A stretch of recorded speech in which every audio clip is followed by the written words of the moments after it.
We start with a Fox News alert this morning. Early today, Danish police killed the man believed to be behind two deadly terror attacks in Copenhagen, Denmark.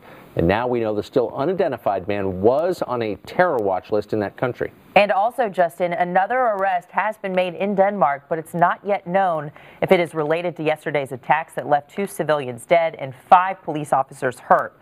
Audio from inside the first attack just released. Why do we still say but when we...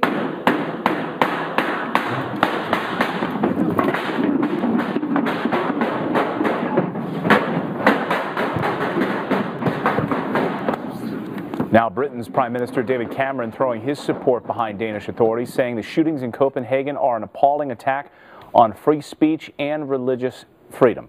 Let's bring in Jonathan Gilliam, former Navy SEAL, and of course you know the insides and out of what watching these guys, tracking these guys. We now know from reporting this morning that he was in fact on a watch list. So we don't know how he got into the country, and some of our own reporting may point to the fact that he grew up there. He was right from that same town. I think Anna was asking me right before we came on, what does that mean that he was on a watch list?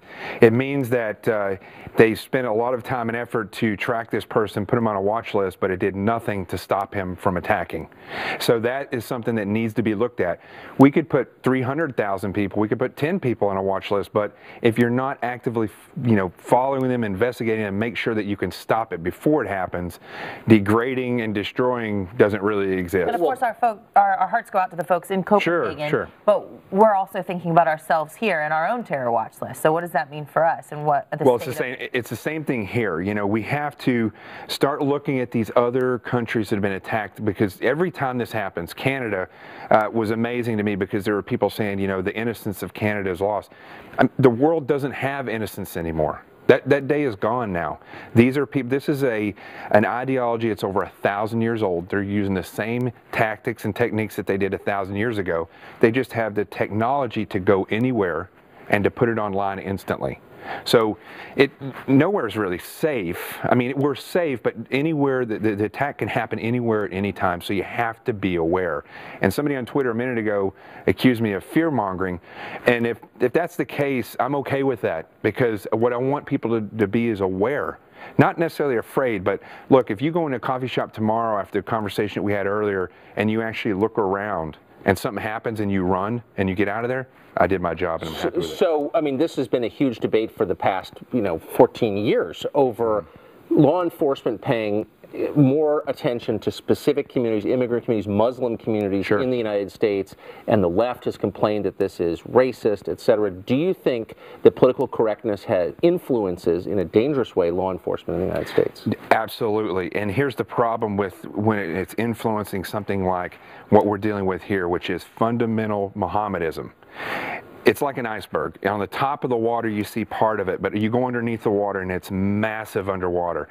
What we're dealing with here is an ideology, and we're seeing these things. We're seeing the attacks, we're seeing the wars overseas. What we're not seeing is the growth of this movement underground, and as it spreads out, these attacks are going to start to happen more and more. And that brings us to the lone gunman point, right? Because maybe the lone gunman we keep hearing about, they're at the top of that iceberg, really. It's that connection to ideology. Exactly. Under the surface. Exactly. Right? And, we could stop it here, for instance. We could, do all this work to stop recruitment here, to stop the lone wolves here, or I call them the homegrown operatives. But if you don't stop it in Denmark, if you don't stop it in France, and you don't go out and recruit and actually set up, political ideology that accepts the fact that this is happening, then it's not going to do any good, because we're not fighting ISIS, we're not fighting Al-Qaeda, we're fighting an ideology that is all over the world now. And it's, at its root, it's illiberal. It's against the freedoms of the West. It's against freedom of speech and freedom of religion. And you heard David Cameron, Prime Minister of Great Britain, say that. I can't ever remember our president ever putting such a fine point on it. Well, we need to put the selfie sticks down, and we need to start, paying more attention to this unconventional war that we're fighting. And remember, it's not terrorism. Terrorism is a tactic that they use. That the warfare is actually unconventional warfare. That's what we're fighting.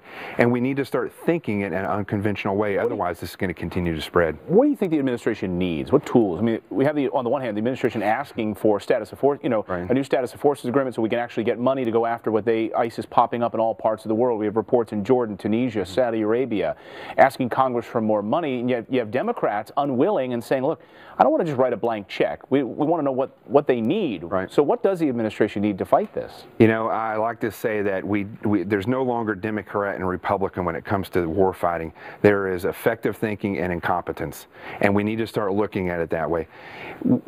This is a multi-pronged war. Right? You do need boots on the ground. You can't have boots on the ground without air power.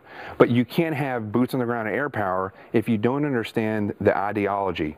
And we're not looking at necessarily 100% everything that comes out of the Quran. There's also superstitions and stories that are 1,000 years old, and that's what leads these people. If we don't understand that, we're not going to be able to fight the war correctly. Yeah, I don't know how we're ever going to understand how they can burn people and put them in cages and behead people and go back the way they do. Go back, and I challenge anybody who wants to debate me on this, go back and look at the Islam that Muhammad practiced. It's the same tactics and techniques. That's what amazes me. In Armenia, 100 years ago, 1.5 Armenians ceased to exist on this earth because of this same ideology, because of the same tactics and techniques. The difference now is that was one specific area in Turkey. Now they have the ability to take that fight anywhere in the globe, anytime. Technology. Jonathan Gilliam. Got it. Thanks, Jonathan. Thanks. Thank you.